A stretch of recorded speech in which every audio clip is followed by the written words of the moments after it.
Rasil TV, untuk Islam yang satu. Terima kasih, masih tetap bersama Rasil untuk Islam yang satu. Mbak Mona, terkait dengan mabuk terhadap gawai ini, hubungan sosial pun juga akan terganggu. Separah apa sih sebetulnya yang bisa ditangkap? Iya, Mbak Nuning, ada sebuah riset, saya menarik ya untuk kita lihat ya. Dari Julie Hart, dia pakar hubungan sosial gitu ya, dari Australia. Ada 3 faktor hubungan sosial yang jadi tumpul gara-gara mabuk gawai. Yang pertama adalah akses informasi yang menghilang.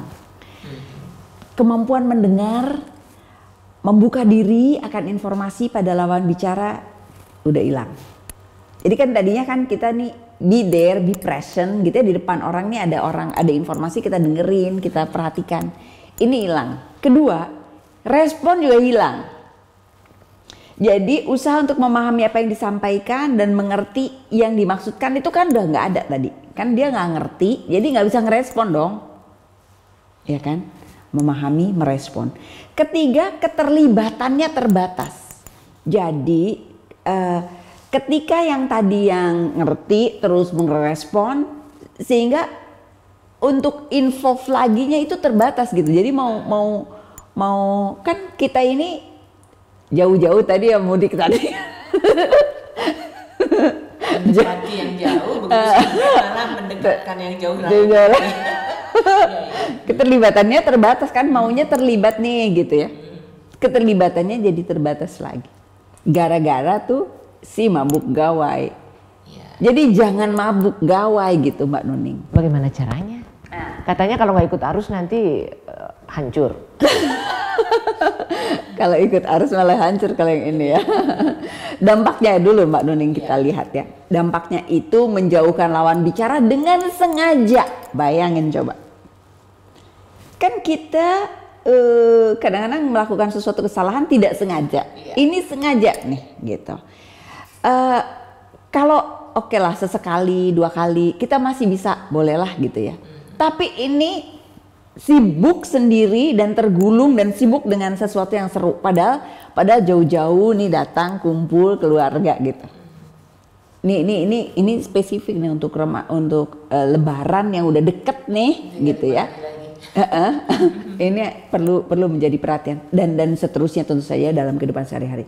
Kalau mabuk gawai dianggap wajar dan diterima secara umum, ini akan merusak hubungan sosial. Dampaknya merusak hubungan sosial.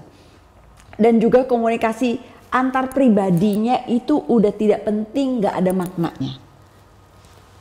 Hubungan, interaksi, keterlibatan udah gak ada maknanya lagi. Menggerus empati, udah gak ada simpati lagi terhadap keadaan sekitar. Kita dikucilkan dari pergaulan. Orang males dong sama dia. Tapi yang males itu juga sibuk, jadi sama-sama males. Arus informasi menjadi tumpul karena kehilangan kemampuan untuk mendengar atau kemauan untuk mendengar, membuka diri, kemudian juga mati gaya, canggung gitu ya. Dampaknya tuh jadi mati gaya, canggung kalau misalnya tidak ada jaringan. Karena aduh ini digimanain dia, ini gimana ya gitu. Bahkan secara fisik itu bisa memicu obesitas karena kita kan cenderung duduk diam, ya kan? Apalagi tambah sama cemilan. Oh ya, nanti habis puasa mungkin. Habis puasa, iya habis puasa betul. Nah, antisosial karena sibuk dengan smartphone-nya. Antisosial ini Mbak Nuning. Betul. Kita takut loh anak-anak kita antisosial. Menghancurkan hubungan pertemanan. Ngapain sih temenan sama dia sibuk mulu gitu. Kemudian mengabaikan gila mengabadikan kejadian, selfie, wifi gitu ya. Ada apa langsung di ini. Bahkan berlebihan hingga situasi duka, kecelakaan atau juga bencana sadistis yang sebenarnya kita kalau pakai pendekatan jurnalistik itu ada aturannya loh, jelas loh. Kalau sekarang semua jadi jurnalisme warga. Jurnalisme warga yang tak dilengkapi oleh pemahaman yang mumpuni terkait dengan harusnya kayak gimana, jurnalisme itu harus mengungkap apa, memperkenankan apa gitu. Kemudian kecanduan dan sulit melepaskan diri. Kita tahu di beberapa daerah di Indonesia sudah ada yang masuk ke RSJ gara-gara handphone. Rumah sakit jiwa yang salah ya. Iya, rumah sakit jiwa, betul Mbak Nuning. Depresi, mabuk gawai menimbulkan kekhawatiran. Ini linknya ya. Mabuk gawai menimbulkan kekhawatiran. Mabuk gawai dari seseorang yang dekat dengan kita menimbulkan kekhawatiran dan itu menimbulkan konflik, ya, menimbulkan ketidakpuasan dalam hubungan dan menimbulkan ketidakpuasan dalam hidup dan menimbulkan depresi. Jadi ngeling kayak gitu Mbak Nuning. Dan itu di seluruh tempat. Dan itu di lingkungan dekat kita. Hasil riset ini menarik juga untuk jadi perhatian Iwan dan Ahwat. Ini nggak cuman konteks lebaran. Hasil riset pada 453 responden dewasa di Texas ya, kebiasaan tidak mengindahkan lawan bicara, lebih fokus pada gadget, akan merusak hubungan romantis dan meningkatkan kecenderungan depresi karena kepuasan hidup akan menurun. Tadi link tadi. Lebih dari 46% dari partisipan tadi, 450-an tadi, melaporkan pernah menjadi korban mabuk gawai dari pasangannya. Dan itu bikin ribut nih, mereka ribut, bertengkar ya. Kesimpulan dari riset survei tersebut sangat mengejutkan institusi pernikahan dalam hubungan atau hubungan romantik pada umumnya gitu ya, karena berada dalam kondisi yang rentan, kehidupan sosial menjadi berubah sekali. Pubbing atau mabuk gawai menyebabkan sekitar 40-50% dari berakhirnya rumah tangga dan merusak hubungan romantis dan menurunkan skala kepuasan hubungan antar individu dalam konteks yang lebih luas. Dari berita kemarin yang saya dengar Mbak Mona, ada kebutaan yang dialami oleh anak-anak karena dia melihatnya di dalam keadaan gelap lampu. Ayah ibunya kan nggak boleh nih, udah malam, ayo bobo, matiin lampunya. Rupanya dalam gelap itu ketika kita melihat cahaya dari si gawai ini, itu merusak kornea dan terjadi itu. Bayangkan segitunya ya.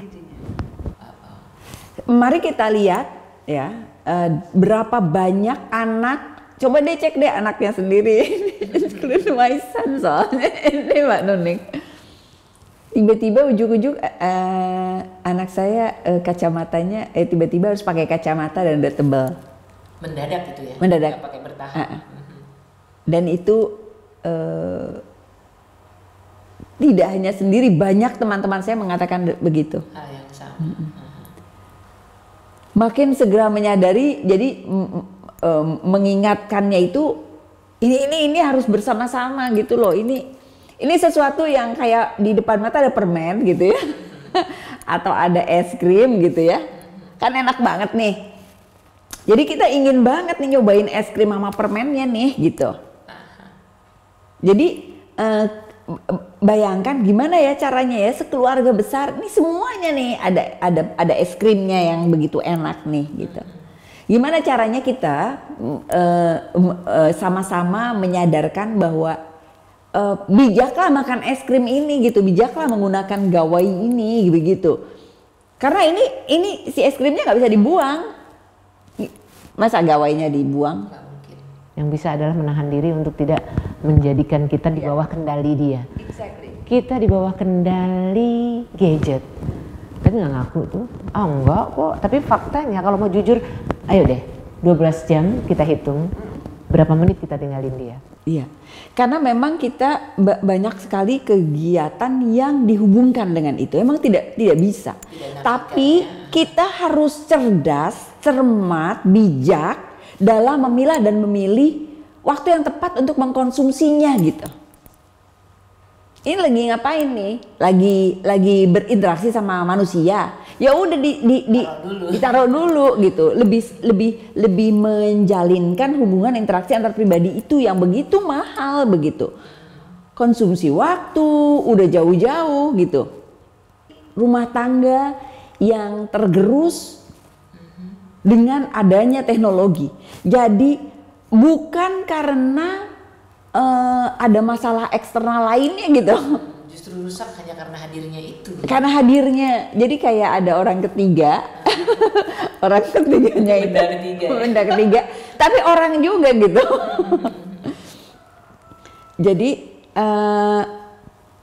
mabuk gawai itu turut menumpulkan beberapa faktor dalam hubungan antar pribadi, dan faktor-faktor ini adalah kemampuan satu individu untuk mendengar. Kemampuan mendengar menjadi tergerus, kemampuan komunikasi mendengar ini tergerus, kemampuan komunikasi interaksi dengan kontak mata, dengan nonverbal ya, itu juga luar biasa berubah sekali gitu ya. Jadi jangan-jangan nanti dan nyebelin, kategorinya nyebelin. Di kelas saya itu ada kelas mahasiswa yang cukup dewasa begitu ya, pasca gitu ya Mbak Nuning. Saya akhirnya terpaksa mengatakan, karena saya pikir ini orang dewasa gitu. Saya akhirnya mengatakan, oke, stop ya, simpan dulu begitu, harus ngingetin. Karena memang mereka orang-orang sibuk gitu ya, sambil nyempatin waktu untuk kuliah gitu. Jadi mereka juga sambil, tapi kan nggak boleh nih, ini lagi fokus nih. Mereka berpikir, saya multitasking kok, bisa dengerin ini sama bisa kerjain tugas lain atau kerjaan lain. Nggak boleh. Kaitannya bukan soal multitasking, tapi soal kepedulian. Exactly. Sama attention, lagi ada kelas, ada sesi, ada fokuslah ke sana. Mbak Mona, terkait dengan anak-anak, tentu hampir seluruh yang mendengar ini entah memiliki anak yang sudah besar atau masih belum cukup memahami, itu mengalami kondisi yang sama, yaitu sulitnya memberitahu mereka. Ada tip atau trik kah tertentu gitu yang biar setidaknya ada sedikit efektif lah ngasih taunya? Mbak Nuning, saya merasa memberikan pemahaman yang baik itu perlu dilakukan di dalam keluarga. Jadi ternyata proses yang penting adalah proses pengasuhan, dan yang membangun karakter itu kan pertama dan utama itu keluarga. Orang lain yang ada di luar sana sebel doang, ya nggak? Sebel doang, hubungan rusak. Cuman keluarga yang bisa ngingetin. Jadi karena ini adalah urusan masalah kita, coba dong orang tua, keluarga membuat regulasi, membuat penjelasan yang cukup, membuat anak-anak jadi sadar bahwa ini beresiko jika mereka tidak menggunakan gadget dengan bijak. Karena satu anak, Mbak Nuning, ada SMP, SMA yang ada e-learningnya. Oh ya? Saya tahu di Jakarta. Terus? Bayangin, berarti kan gadget itu sudah menjadi kebutuhan, bukan hanya keinginan. Udah jadi primer kan, karena itu jadi proses belajar mengajar, salah satu proses pendidikan. Jadi jarang deh anak-anak di kota-kota atau juga di desa-desa di dunia yang nggak pakai handphone. Kita belum ngomongin tentang isi konten ya, kita ngomongin tentang keterlibatan waktu interaksi antar pribadi yang menjadi rusak gara-gara kita tergulung oleh si gadget ini. Belum lagi ngomongin konten, itu udah lain lagi, jelas lagi kita tahu. Padahal itu adalah satu pisau bermata dua ya. Ada hal yang bisa digunakan dengan sangat optimal dan positif, ada lagi yang membahayakan, berisiko tinggi terhadap kehidupan kita gitu, kehidupan manusia secara umum. Jadi teknologi telah merevolusi hidup manusia pada tingkat yang lebih jauh. Ada revolusi yang perubahan yang sangat cepat, yang kita tergagap-gagap dengan perubahan ini gitu, teknologi. Rasil TV untuk Islam yang satu.